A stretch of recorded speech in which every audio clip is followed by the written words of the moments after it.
안녕하세요. 올해로 결혼한 지 4년 차예요. 제 나이는 올해 33살이고요. 살아보면 당장 돈 얼마 차이 나는 게 중요한 게 아니고 생활력 강한 게 더 중요하다는 부모님 말씀에 상대적으로 형편이 어려운 시댁이었지만 그거 감안하고 결혼까지 했습니다. 저희 부모님이 결혼할 당시에도 외가에 비해 친가가 넉넉한 형편은 아니었거든요. 가족들 편하게 해주기 위해 불철주야 노력하는 아버지 모습을 보고 자라왔고, 그랬기에 저도 저희 아버지 같은 남자와 결혼하고 싶었어요.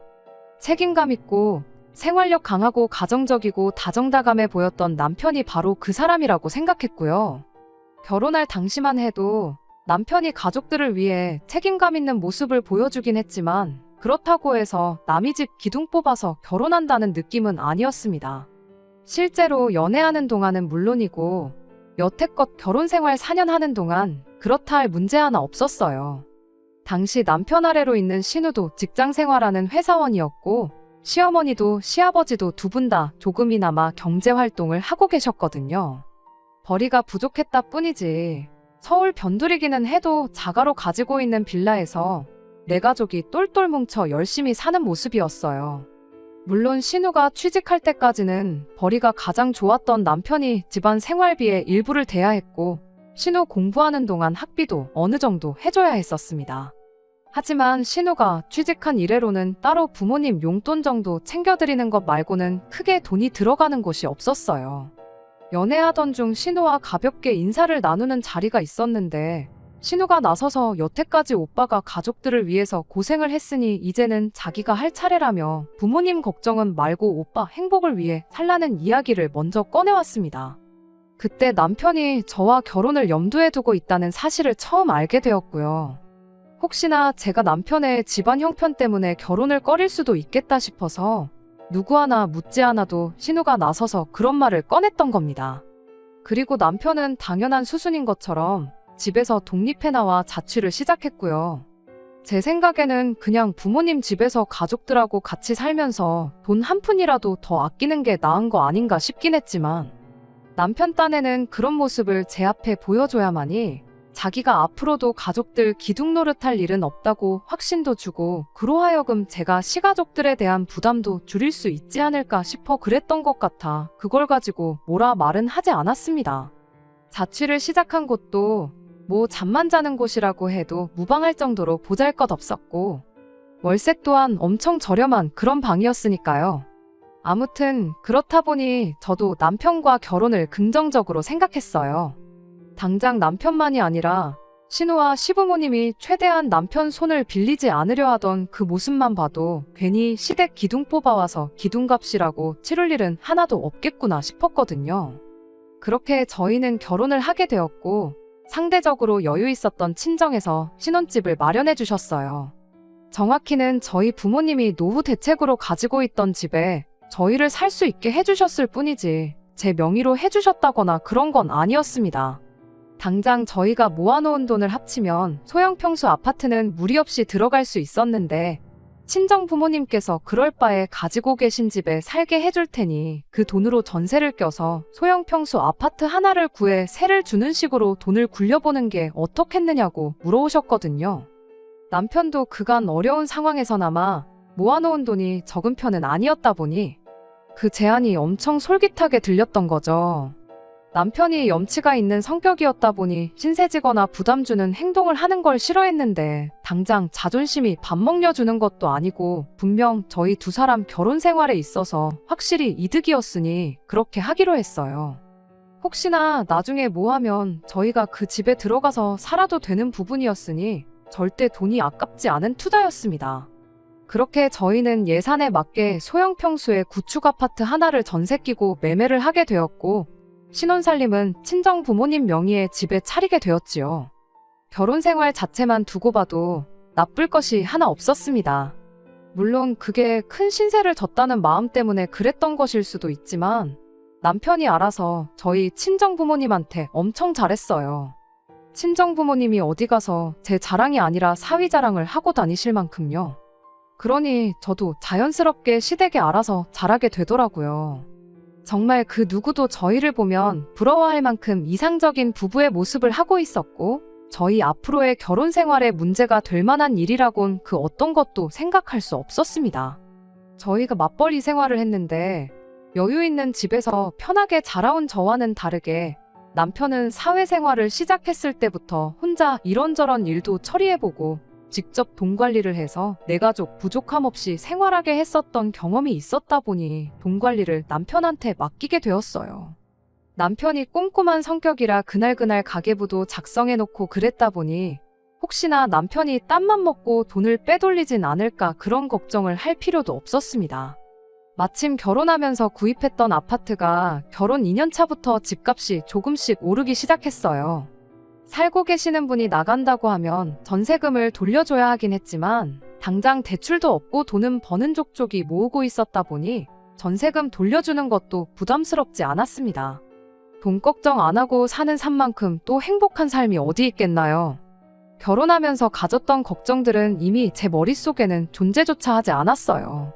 이대로 별 문제만 없으면 부모님한테 집도 빨리 돌려드리고 우리들 돈만 가지고 비슷한 평수의 아파트를 구해서 살 날이 금방 오겠구나 싶었습니다. 그러던 중 얼마 전 신우가 덜컥 결혼 소식을 전해오면서 모든 게 시작되었어요. 결혼한다는 건 축하할 일이긴 하지만 신우의 갑작스러운 결혼 소식이 그렇게 달갑지만은 않았습니다. 일단 신우가 올해로 나이가 28살이에요. 제가 딱 그 나이에 결혼했으니 당연히 결혼을 생각해도 아무런 문제없는 나이이긴 하죠. 하지만 그간 신우가 결혼을 전제로 만나는 사람이 있었다는 건 집안 식구들 그 누구도 모르는 사실이었거든요. 신우가 연애한다는 사실을 집에 꼭 알려야 한다는 법은 없지만 굳이 아무도 모르게 결혼 이야기까지 오갈 만큼 깊은 정을 나눈 데에는 다 이유가 있었어요. 신우가 결혼하겠다는 사람이 나이가 올해 43으로 심지어 한번 다녀오기까지 한 사람이었거든요. 그렇다고 그 사람이 엄청 조건이 좋은 사람이냐 물으면 그런 사람도 아니었어요. 그걸 알고 있으니 신우도 집에 연애한다는 사실을 전하는 게 조심스러웠을 수밖에요. 변변찮은 직장이 있는 것도 아닌데 심지어 전처한테 매달 위자료로 월급의 대부분을 보내주고 있다고 하고 집도절도 없는 것도 모자라 수천만 원 빚까지 가지고 있는 남편감으로서는 빵점을 주는 것조차 아까울 만큼 별로인 사람이라는 게 문제였습니다. 그러니 시댁에서 난리가 날 수밖에요. 시어머니고 시아버지고 우리 딸 좀 말려달라고 저한테 전화도 하고 난리도 아니었어요. 그래서 남편과 함께 신우와 이야기를 한번 나눠보고자 자리를 만들게 되었습니다. 그런데 저희가 결혼하겠다는 자기 자신을 뜯어말리러 온 자리인 걸 알고 있는 신우가 그 자리에서 아주 정신 빠진 소리를 하는 거 아니겠어요? 그 남자랑 신우가 꼭 그날이 아니었어도 어차피 만나서 결혼할 운명이었다나 어쨌다나 하면서 말을 꺼내더라고요.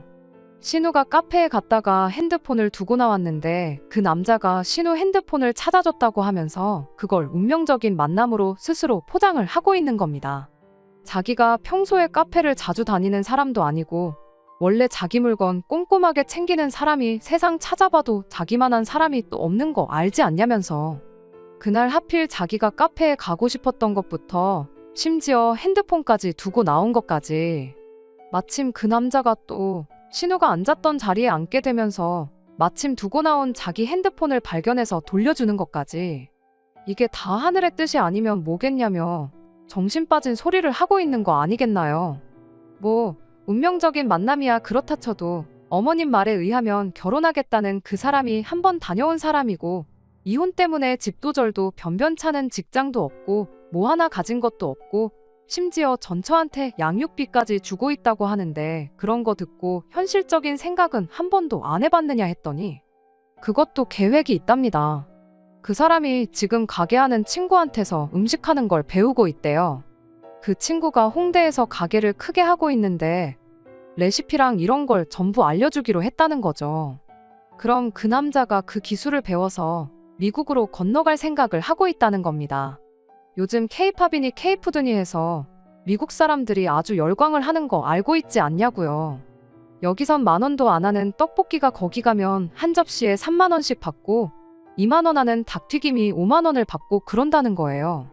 그러면 자기는 그동안 영어를 조금 배워서 그 남자하고 같이 사업을 하면 되는 거 아니냐는 겁니다. 그러면 사람을 굳이 안 써도 되고 그만큼 인건비도 따로 안 들 테고 음식 장사를 하게 될 테니 먹는데 따로 돈도 안 들 텐데 그렇게 하면 본방석에 앉는 건 시간 문제라는 거예요. 그리고 전처랑 자식들한테 주는 양육비도 다 생각해둔 게 있다고 그렇게 미국으로 가버리면 전처네 입장에서는 추심업체를 알아보는 것 말고는 방법이 따로 없다더라는 겁니다. 오히려 그 남자가 지금 한국에 아무것도 가진 게 없어서 더 좋은 상황이라고 애들 크는데 돈 많이 드는 건 알지만 따지고 보면 내 자식도 아닌데 양육비야 안 줘버리면 그만 아니겠냐고 말도 안 되는 소리를 하는 거 아니겠어요. 신우한테 그럼 그 사람이 왜 이혼했는지 그런 이야기는 들은 바가 있느냐 물었죠. 집도 절도 없이 이혼당한 거 보면 뭐 그 사람이 잘해서 이혼한 것 같지는 않아 보여서 걱정돼서 한 말이었는데 신우는 또 그 질문에다가 대고 왜 이혼을 했겠냐고 나랑 만나게 해주려고 하늘이 그 남자를 이혼시킨 거다 하는 정신이 빠진 소리를 하더라고요. 신우가 고생한 오빠 대신 부모님을 책임지겠다고 했던 만큼 마음씨가 여리고 착한 사람이라고 생각했거든요. 그런데 남편 덕에 고생을 안 한 만큼 착한 건 둘째 쳐도 세상 물정을 몰라도 너무 모르는 거 아닌가 싶었습니다. 오히려 제가 계속 다시 생각해보라는 듯이 이야기를 하니까 신우가 저한테 한다는 소리가 언니도 쥐뿔도 없는 오빠 만나서 결혼을 하지 않았냐고 하더라고요. 제가 아가씨 오빠랑 그 남자랑 상황이 같냐고 일단 나이부터 또래고 남편은 안정적인 직장도 가지고 있었고 그리고 그 힘든 와중에도 돈도 모으고 그야말로 비전이 있는 사람 아니었냐고 했더니 비전은 그 사람도 있다고 자기가 여태까지 그 사람의 인생 계획에 대해서 설명해주지 않았냐며 사람 만나보지도 않고 그렇게 조건만 듣고 속단하는 사람인 줄 몰랐다고 정말 실망이라고 한마디 쏘아붙이는 거예요. 암만 이야기해도 신우 눈에 콩깍지가 쉽게 벗겨질 것 같지는 않았고 일단 이 부분에 대해서는 남편도 시부모님도 같이 해서 가족들끼리 상의 한번 해보고 앞으로 어떻게 해야 할지 정하는 게 좋겠다 싶었어요. 그런데 어이가 없는 건 세상 물정을 모르는 건 신우뿐만이 아니라 내 남편도 마찬가지였다는 데 있습니다. 남편한테는 신우가 꺼낸 그 헛소리들이 꽤나 그럴싸하게 들렸나 봐요. 신우랑 헤어지고 집에 가는 길에 하는 말이 그래도 내 동생 한번 믿어주면 좋을 것 같다면서 정신 빠진 신우의 발언들을 두둔하고 있었으니까요. 그게 뭔 소리냐고 되물었더니 남편이 고작 한다는 소리가 그래도 당장 땡전 한 푼 없는 상황에 빚까지 져가면서 양육비를 집에 보내주고 있는 걸 보면 책임감은 있는 사람인 것 같지 않느냐. 그리고 그 나이 먹고 친구 밑에 들어가서 직원으로 일하는 게 얼마나 자존심 상하는 일인 줄은 알고 있냐. 여자들도 물론이겠지만 남자들은 훨씬 더 그렇다. 그런데 그런 굴욕도 참고 일을 배우는 게 다 내 동생 호강하게 해주려고 그러는 것 아니겠냐며 그런 점은 높이 사줄만 하다는 겁니다. 왜 때문에 이혼당한 건지는 신우가 알고도 안 알려주는 건지 진짜 몰라서 안 알려줬던 건지는 모르지만 자세한 내막도 모르면서 이혼당한 그 사실까지도 말도 안 되는 이유를 가져다 붙여서 감싸주기까지 하더군요. 보통 이혼하면 당연히 남자보다 애 키우는 여자한테 유리하게 돌아가는 거 아니겠냐고. 자세한 내막은 모르지만 그렇게 사람 땡전 한 푼 안 남기고 빚까지 지게 하면서 양육비를 탈탈 털어가는 여자인 걸 보니 그 사람 전처가 얼마나 독한 사람인지 알 수 있지 않냐. 전후 사정도 모르는데 이혼을 무조건 그 남자 책임으로 돌리는 건 매너가 아닌 것 같다 하면서 말입니다. 시부모님 부탁에 신우를 뜯어 말리러 다녀온 자리였는데 오히려 남편은 신우에게 동조해서 이 결혼을 하루라도 빨리 시켜야 한다며 신우의 대변인이 되어버렸어요.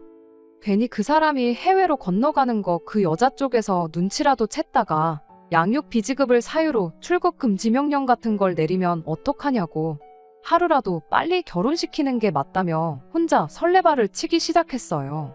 저는 당연히 이런 남편을 뜯어말렸죠. 당신 지금 제정신으로 하는 소리냐고. 시부모님 말 맞다나 신우가 지금 콩깍지 때문에 똥인지 된장인지 구분 못하는 것 같은데 오히려 신우 말 듣고 홀랑 넘어가서 신우 편을 들고 있으면 어떡하냐고 한마디 했죠. 따지고 보면 당신이 뼈 빠지게 고생해서 신우 공부시켜주고 취직시켜준 거나 마찬가지 아니냐. 그런데 취직한 지 몇 년이나 됐다고 그 힘들게 일어놓은 거 다 포기하고 자기 삼촌뻘 되는 남자랑 미국을 건너가서 살겠다는 말도 안 되는 소리를 뜯어말리긴커녕 응원을 해주는 게 말이나 되냐고요. 하지만 남편은 도무지 그 고집을 꺾지 않았어요. 동생 말이 틀린 게 뭐가 있느냐며 당장 뉴스만 틀어도 K-팝이랑 K-푸드에 열광하는 세계인들 소식이 보도되는 거 저도 알지 않느냐고요. 오히려 신우가 앞장서서 온 세상에 한국 음식의 위대함을 알리겠다고 하는데 그거 국가대표나 마찬가지라고요. 국위선양을 하러 가는 거 가족이 아니라 같은 대한민국 사람으로서 응원을 해줘야지. 시작도 안 해본 걸 안 된다고 토를 치는 소리만 하고 있으면 어떡하냐고.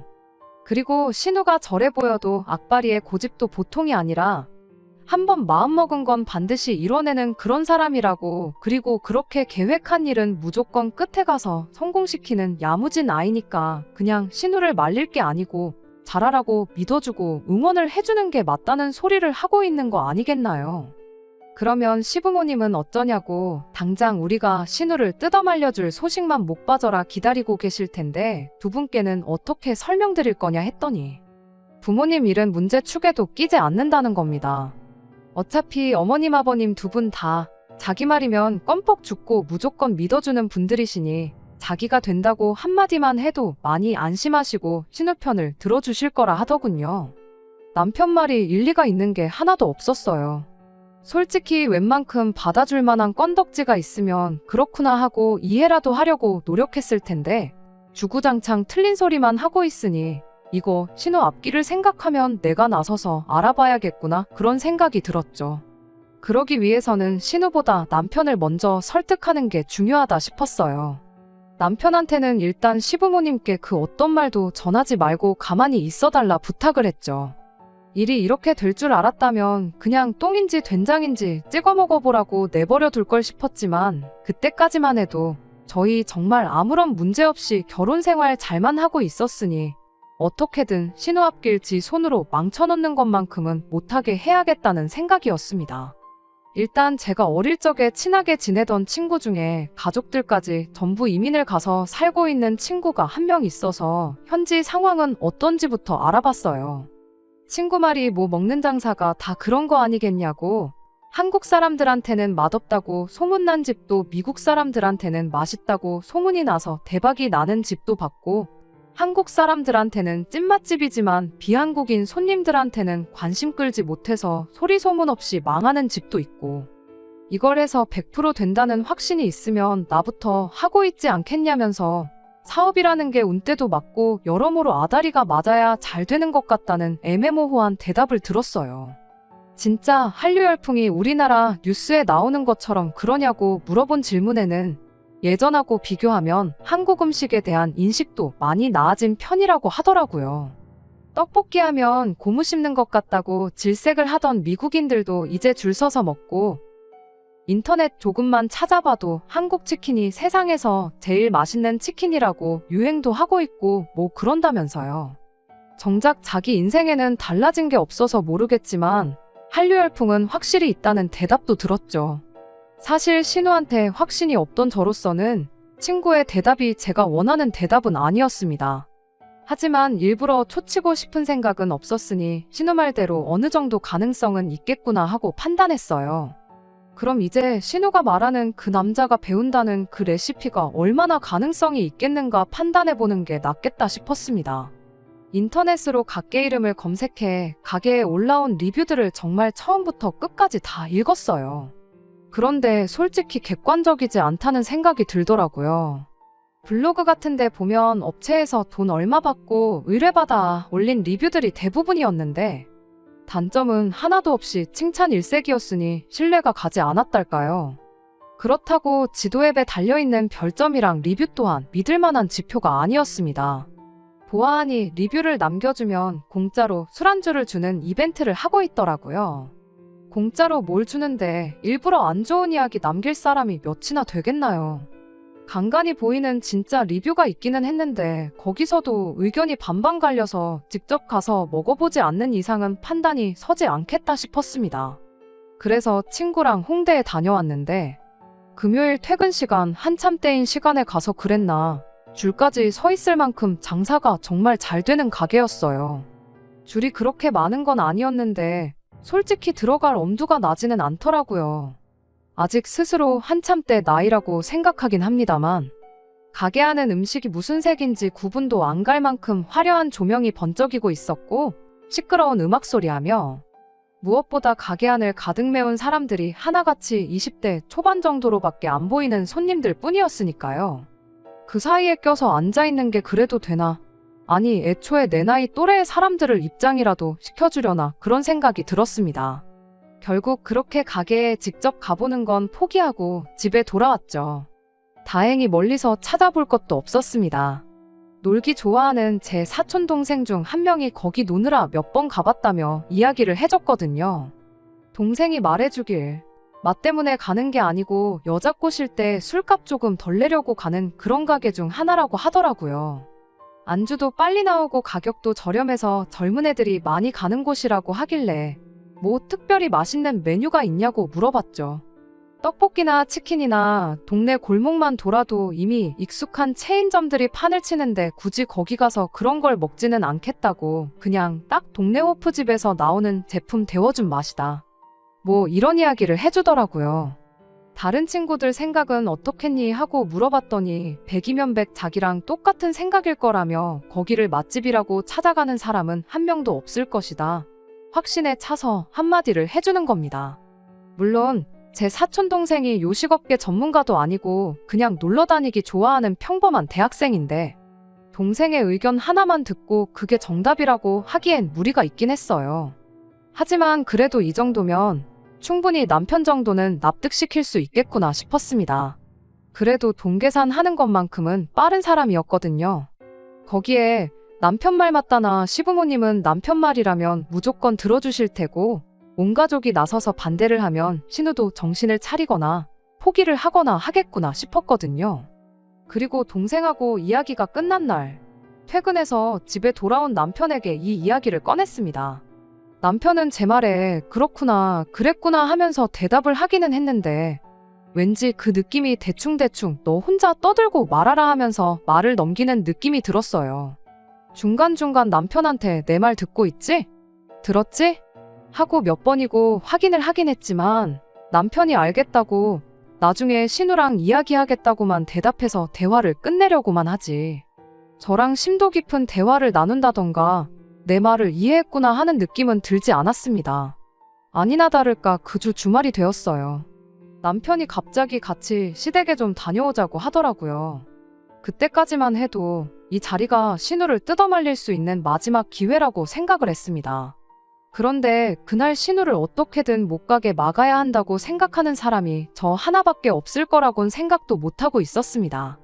시댁에 도착하니 이미 시부모님의 신우까지 다 같이 자리를 하고 앉아서 저희를 기다리고 있었어요. 그동안 제가 알아본 걸 꺼내고 자시고 할 것도 없었습니다. 대놓고 시어머니가 남편한테 모아놓은 돈이 얼마나 있느냐고 물어왔으니까요. 그간 돈 관리는 전부 남편한테 맡겨놓았던 게 그때 처음으로 후회가 되었어요. 애초에 판 깔고 저한테 통보하려고 만든 자리였을 텐데 사실 시어머니가 남편한테 물어볼 필요도 없었던 거죠. 진작에 얼마나 있는지는 알고 있었다 생각해요. 다만 제 앞에서 그 이야기를 해야 하니 형식상 지금 처음 물어보는 것처럼 꾸며놓은 거였을 겁니다. 남편은 정확하게 저희 결혼 생활 4년 하면서 모은 돈이 얼마나 있는지부터 해서 결혼할 때 사놓은 그 집을 정리하면 얼마 정도 된다. 정말 빠짐없이 모든 걸 시어머니한테 말을 해주더군요. 그때 딱 눈치를 챘죠. 제가 알아본 결과 한류 열풍을 등에 업고 미국에 건너간다고 해서 무조건 성공한다는 보장도 없다는 이야기부터 그 남자가 일한다는 친구라는 사람 가게가 어디 가서 분점을 낼 만큼 맛집이 아니라는 사실. 그냥 위치가 좋고 찾아오는 손님들 연령대를 제대로 고려했기 때문에 큰 돈을 벌고 있다는 이야기를 했었을 때 남편의 시큰둥한 반응부터 아마 이미 시댁에서는 자기들끼리 신우를 그 남자와 결혼시켜 미국에 보내기로 결정을 해놓은 상태고 돈이 얼마 있는지 물어보는 건 아마 신우가 미국에 건너가는 비용의 일부를 저희가 조금 융통해 줄 수 있는지 물어볼 생각이라는 걸 말이죠. 아니나 다를까 남편의 보고가 끝나기 무섭게 시어머니 입에서 본론이 나왔어요. 일단 남자 쪽에서 여력이 없다고 하니 비교적 여유가 있는 우리가 신우 미국 가는 정착금을 해줘야겠다고요. 이미 비교적 여유가 있는 우리가 라는 말부터가 어이가 없었습니다. 우리라기보단 저희 돈으로 해주려는 게 뻔히 보이는데 한가족이라는 이유만으로 저까지 싸잡아 놓은 말이나 마찬가지였으니까요. 그러면서 신우가 알아본 결과 비자 같은 거부터 해서 수속 비용이 얼마, 거기에 가게 차리는데 얼마 정도가 든다더라 하면서 들어가는 초기 비용은 투자라고 생각하고 아까워하지 말고 신우한테 돈을 빌려주라는 소리를 하더라고요. 어차피 니들은 당장 그 돈 없어도 사는데 아무 지장 없지 않냐면서 말이죠. 정말 아무리 시어머니라도 그렇지 나한테 돈 맡겨놨어요 소리가 목 끝까지 나오는 걸 억지로 집어삼키고 다시 한마디 했어요. 그 돈이면 굳이 미국까지 안 가도 동네에 치킨집 하나, 떡볶이집 하나씩 가게 2개는 차리겠다고요. 그랬더니 이번에는 남편이 나서더군요. 뭘 알지도 못하면서 그런 소리를 하느냐고요. 당장 시어머니 집 근처만 해도 우리나라에 있는 치킨집 체인점이란 체인점은 다 있다고 남들 다 하는 거 해서 돈을 얼마나 벌겠다고 그런 소리를 하느냐입니다. 그리고 체인점은 본사랑 엮여있기 때문에 로얄티로 얼마가 나가고 TV에 연예인들 광고 나오는 거 그런 것도 전부 다 본사에서 광고부터 찍고 그 비싼 돈 가맹점주들 고혈을 빨아먹고 있는 거라고. 한 달 내내 장사해서 그 체인점 사장배만 불려주고 자기 인건비 겨우 건져가는 게 현실인 거 모르냐고 쓴소리를 하더라고요. 그리고 요즘 배달 때문에도 자영업자들 곡소리 난다는 뉴스도 못 봤냐면서 하려면 아직 경쟁이 많이 없는 미국 땅에서 하는 게 정답이라는 거예요. 남편 말이 무조건 틀렸다고 볼 수는 없겠지만 체인점 생태계가 어떻게 굴러가는지 저는 모르니 일단 가만히 있었습니다. 대신 그럼 왜 미국은 그 남자랑 신우 둘이 가는데 그 사람의 어디를 보고 어디를 믿어서 땡전 한 푼 안 보태게 하고 그 사람 목까지 우리 돈으로 내주려고 하느냐고 되물었어요. 그랬더니 또 한다는 소리가 글쎄 그 사람은 대신 기술을 배워오지 않냐는 겁니다. 마침 기술이라길래 남편한테 내가 이야기해준 거 기억 안 나냐고 그 가게 가서 직접 음식은 먹어보기나 했냐고 한마디 물었죠. 신우랑 시부모님한테도 똑같이요. 물론 저도 먹어본 건 아니지만 듣자 하니 직접 조리를 하는 게 아니고 제품 받아서 데워다가 서빙해주는 그냥 평범한 호프집인 것 같은데 무슨 기술을 배우고 있는지 그리고 정말 미국 가서 대박을 낼 만큼 실력이 있는지 그 사람을 불러서라도 한번 검증을 해봐야 하는 거 아니겠냐고 했어요. 그랬더니 집이랑 업장이랑 뭐 불의 세기가 달라서 맛이 다를 거라는 둥 이러쿵저러쿵. 이미 한가족으로 4년을 넘게 살아온 저보다 어디서 굴러먹다가 이혼당했는지도 모르는 43살 아저씨 편을 더 들어주는데 참으로도 어이가 없더라고요. 남편한테 얼려놓은 제품 데워주는 게 기술이면 그리고 그 기술로 미국 가서 아주 한식의 위대함을 알릴 수 있다는 확신이 들면 뭐하러 신우 가게를 차려주냐고. 당장 우리가 가서 가게를 여는 게 맞지 않겠냐 했죠. 전자레인지만 쓸 줄 아는 당신도 일주일만 배우면 할 수 있을 것 같은데 그냥 신우 해주지 말고 우리가 가서 하자고요. 어린 반푼도 없는 소리에 헛물키고 있는 남편과 시부모님. 신우 정신 차리라고 비꼬는 식으로 꺼낸 말인데 또 그렇게 말을 꺼내니 이번엔 신우가 나서는 겁니다. 언니를 정말 내 친언니다 생각하고 지냈는데 정말 실망이라고요. 지금 자기가 떼돈 벌 것 같으니까 배가 아파서 그러는 거냐고 입에 거품을 물더라고요. 이미 미국 가는 거 말고는 다른 생각이 안 들어서 두 귀를 닫아버린 건지 뭔지 말이 안 통하는데 더 이야기를 해야 할 이유가 있나 싶었어요. 그냥 내 돈 안 주고 말자 그런 생각이었죠. 그런데 이젠 시부모님까지 나서서 그러지 말고 좋은 쪽으로 생각해보랍니다. 내 가족 도와주는 건데 너무 인색하게 굴지 말라면서요. 모르긴 몰라도 요즘 나라꼴도 말이 아닌데 미국 가서 정착한 가족 하나 있는 게 얼마나 심적으로 든든하겠냐고요. 그리고 혹시 아냐고 나중에 저랑 남편 사이에 아이가 태어나게 되면 그때 신우한테 아이를 맡길 수도 있는 거 아니겠냐면서요. 요즘 애들 영어 유치원이다 뭐다 해서 조기 교육시키는데 돈을 얼마씩 쓰고 그런다는데 암만 우리나라에서 비싼 유치원 보내고 공부를 시킨다고 한들 미국 땅에 살면서 현지인들하고 같이 공부하는 것만 하겠냐고요. 그 말 끝나기 무섭게 신우도 그렇다고 이번에 돈만 해주면 내가 언니랑 오빠 사이에 조카 태어나면 미국에서 대학교 졸업까지 시켜주겠다니 어쩌니 그딴 소리를 꺼내는 겁니다. 이미 무슨 말을 해도 들을 생각도 없는 사람들한테 절대 성공 못할 거라 설명해봐야 제 입만 아프겠다는 생각이 들었어요. 그래서 아예 방법을 바꿨죠. 신우한테 아가씨는 여태 모아놓은 돈이 얼마나 있냐고부터 물어봤어요. 아까 미국 가서 사는 정착금 이야기할 때 솔직히 뭘 알아봤다기보단 제 집이랑 모아놓은 돈 얼마에 맞춰서 대충 떠들어댄 느낌이었거든요. 액수가 저희 전 재산하고 거의 비슷했으니까요. 어쩌다 남편이 그런 초보적인 실수를 했는지 모르지만 거기서 빼먹은 게 하나 있었으니 그건 바로 저희 집에 세입자가 있다는 사실이었습니다. 모아놓은 돈은 돈이고 집은 시세가 얼마니 팔아서 현금화하면 그만이겠거니 계산했나 본데 세입자 돈은 돌려줘야 하는 돈이지 우리 돈은 아니잖아요. 그러니 결국 따지고 보면 여지껏 결혼 생활하면서 모아놓은 돈은 없는 돈이라고 봐도 무방한 돈이었어요. 오히려 돈이 모자라는 상황이었죠. 그래서 신우한테 얼마나 모아놓았냐고 물어본 거예요. 모르긴 몰라도 그 돈을 메꿀 만큼 모아놓지는 않았을 거라는 확신이 있었거든요. 역시나 신우가 모아놓은 돈이라고는 1,500만 원이 전부였고 당연히 그 갭을 메꿀 만큼의 액수가 아니었습니다. 빌려줄 생각은 없지만 돈이 못해도 1억은 더 모자라게 생겼는데 그건 어떻게 할 거냐고 물어봤어요. 그 돈 모을 때쯤 신우도 눈에 콩깍지가 벗겨져서 정신을 차리지 않을까 기대를 했던 건데 그 작전도 결국 수포로 돌아가고 말았습니다. 그때까지만 해도 사실 꼼꼼한 남편이 웬일로 실수를 다 했나 생각하고 모자란 돈을 가지고 파고들었던 건데 그게 아니라 이미 그것까지 다 계산을 마친 상황이었던 겁니다. 모자란 돈은 시부모님이 살고 있는 이 집을 팔아서 해주실 거라네요. 그러니까 이미 그것만 봐도 답이 딱 나왔어요. 이미 자기들끼리 다 합쳐서 돈이 얼마 있는지 계산해보고 그렇게 전 재산 털어서 신우 미국 보내는 걸로 결정하고 저는 적당한 타이밍 봐서 그냥 신우한테 투자하는 셈 치라 한마디 하고는 신우한테 전 재산을 몰아주기로 한 걸 통보할 생각이었던 거겠죠. 그럼 시부모님 집을 팔면 시부모님은 어디 가서 지내시는 거냐 물었더니 무슨 당연한 소리를 하냐는 듯 우리 집에 빈 방도 많은데 거기서 지내시면 되는 거 아니냐 하는 겁니다. 전 재산 털어서 신우 이민정착금을 내주자는 것도 어이가 없는데 그것도 모자라 이젠 시부모님 모시고 합가까지 하자고 하니 어이가 없어서 말도 안 나오더라고요.